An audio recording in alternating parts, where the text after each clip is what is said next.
तो चलिए जानते हैं एक ऐसे बायोलॉजिकल टेक्निक के बारे में जिसमें एक सेल को कन्वर्ट किया जाता है स्टेम सेल्स के अंदर, यानी कि एक नॉर्मल सोमैटिक सेल को कन्वर्ट किया जाता है स्टेम सेल के अंदर।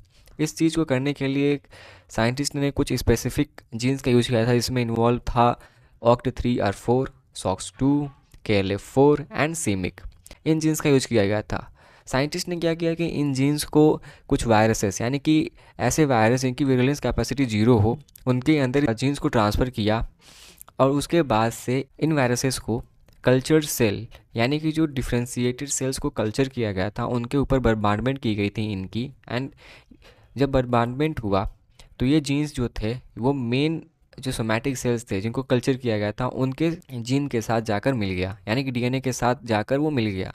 मिलने के बाद इसने उस पूरे सेल को रीप्रोग्राम किया। रीप्रोग्राम करके उसने उन सोमैटिक सेल्स को प्लूरीपोटेंट स्टेम सेल में कन्वर्ट किया, जिसके मदद से साइंटिस्ट ने उन सेल्स से एक्टोडर्म, मेसोडर्म, एंडोडर्म, लीनेज बनवाया।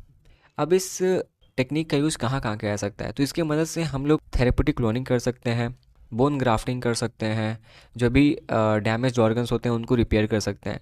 इनको कई सारी डिजीज़ में भी यूज़ किया जा सकता है, जैसे कि Parkinson's disease, Alzheimer disease and diabetes के अंदर भी।